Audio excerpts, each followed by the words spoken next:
We have Ben with us, our Student for Life leader in this Monroe County area, and he's going to bring a word here to encourage. And we also have some great testimonies that are going to come forth about what God's been doing on the sidewalk. So be encouraged. Just be mindful if you're standing in that driveway, you may get run over. So you might want to move into one of the islands when people back out. That's great. Thank you. Come on up, Ben.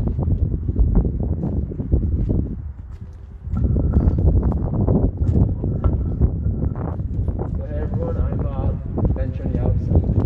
I'm the New York State captain for Students for Life Action and the president of the Students for Life Action. But we already knew that. So, I think that, especially with Thanksgiving just passed, hopefully we're all getting over our food comas. That we have a lot to be thankful for in the pro-life movement at this point in time. A lot of people are kind of on edge about what may or may not have happened in November. But just to put it in perspective, some things we can be thankful for. I'm just thinking back to 2016 that we had a pro-life candidate up in 2016, and if said pro-life candidate had lost the election, we'd now be looking at a 7-2 pro-choice Supreme Court as opposed to a 5-4 pro-life Supreme Court. So there's something pretty great, right? Yes. Another thing, we like to focus on the presidential race a lot, but it's not just the presidential race. Everyone was up for election. We had more pro-life women elected to Congress than ever before. So we had the one state legislature flip from pro-choice to pro-life, and 0 state legislatures flip the other way. We had 2 governorships flip from pro-choice to pro-life. So we're making progress. Right? Although maybe you can't see that, but we're making progress on the pro-life front. I think too about how we should be thankful for all that we have in Rochester. That we look around and we have all these people out on the street.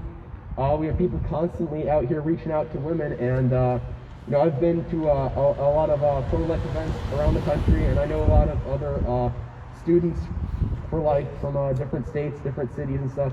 And this is not the status quo. This is not what is normally seen.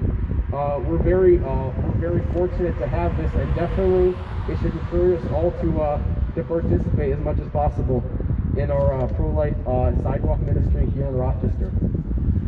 But thinking about the election, we had.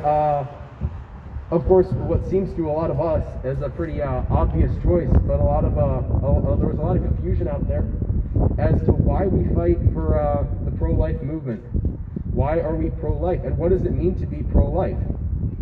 A lot of people, you may have heard, there's some people out there that say that, oh no, I'm pro-life for the whole life, not just abortion, pro-life for the whole life, and so I'm going to vote against the pro-life candidate because somehow there's this somewhere in the ether out there. There's this other issue that's really making that's really hurting life more than abortion. They say, there's people are against the death penalty. I'm against the death penalty, and so I can't support a candidate who's against abortion or who's pro-life, but isn't against the death penalty. And so we need to be focusing on both. And yeah, we need to focus on both. So they come up to you trying to get you with this, and so I always say to them, I'm like, okay, sure, I will focus just as much on the death penalty as I focus on abortion. So we had about 15 executions in the United States this year. So I'm right now talking about the death penalty. So on this day, right now, I'm talking about the death penalty, and every subsequent day I'm going to talk proportionately about abortion and the death penalty. And so in 200 years, I'm going to be able to talk about the death penalty again. Okay, so in my will, I'm going to write to my great-great-grandchildren, tell them you can now talk about the death penalty again because it's 200 years from now, because we've been talking about abortion every other day. Because that is the correct proportion of death penalties to abortion in the United States. It's over 1 million to 15, okay? It's not a comparable situation.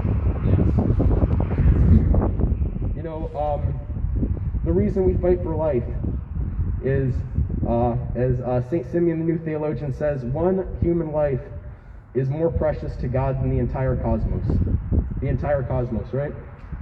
We have people that are always dying in tragedies. We hear about coronavirus with the 99% survival rate, 1% of people dying from coronavirus. abortion has a 99% death rate, right? And only 1% of people survive from abortion. And we fight. One of the big reasons we fight is because we know these people who survive from abortion. I have the honor of serving with the vice president of my club who survived an abortion herself, right? And we know that that life is more precious than the entire cosmos, and that life has had an effect on so many people. And if the other 99% of the people were here, then the world would be a much better place, right? The only reason she survived is because the doctor did not know that there were twins, and her brother was not as lucky to survive the abortion. So this is why we fight for life, is because the human life is the most important thing in the world. It is more important than the entire world. It is this one human life. And we can't redefine our terms. We can't redefine pro-life to mean what we think it means. Pro-life means anti-abortion, okay? It means anti-abortion. Abolition does not mean tax reform. These are not the same thing. Abolition means that there's a group of people who are being deprived of their God-given human rights, and we're going to fight for them. That's what pro-life means, is that there's a group of people who are being stripped of their God-given human rights, and we're going to fight for them. We can't make up our terms to mean what we want them to mean, what's convenient for us in our lives. We're going to fight for the pro-life cause, which is the anti-abortion cause, okay? When we have tax collectors coming and dismembering children, we can fight for tax reform, but that's not happening. We have Planned Parenthood dismembering children, and so we're going to fight for the pro-life cause. So I just want to share that message with everyone. Just get out there, fight like you've never fought before. We know that we had some disappointing outcomes in this election. We had some awesome outcomes in this election, but we're not there yet, right? We would like it that instead of having a slim pro-life majority on the Supreme Court, we have all 9 justices pro-life. Yeah. Instead of getting a few state houses, we would like all the houses to be pro-life, because we want a day when abortion is not only abolished, but it's unthinkable, okay? We want a day when people can't even fathom the concept of an abortion. They can't even, people have to learn about it in their history books, but it's uncomfortable because they realize what an atrocity it was, and they wonder how there were so many people standing by when this was going on. Just like how we look at the Holocaust, how were so many people standing by when this was going on, right? When the Holocaust was going on. We like to think that with these other events in history, the Holocaust and slavery, that we would be out on the front lines, fighting against the Holocaust, fighting against slavery. And our response to abortion is exactly the same as our response would be to the Holocaust and to slavery. It's the exact same thing.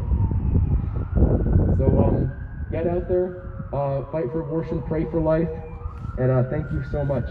Amen. Great. Ben, how can people get involved with Students for Life locally here? Anybody that wants to be. All right, so we have 4 Students for Life groups now locally. We have Monroe Community College, where I'm the president, so that's fun. We have Rochester Institute of Technology. We have SUNY Geneseo, and we have a homeschool Students for Life group. So if you know anyone who fits into those categories, that's easy for them. If you have anyone who doesn't fit into those categories, they can still get involved with Students for Life. We'd love to have them. Contacting me is probably the best way to get involved around here with Students for Life, because we have a group and we have all the ins here.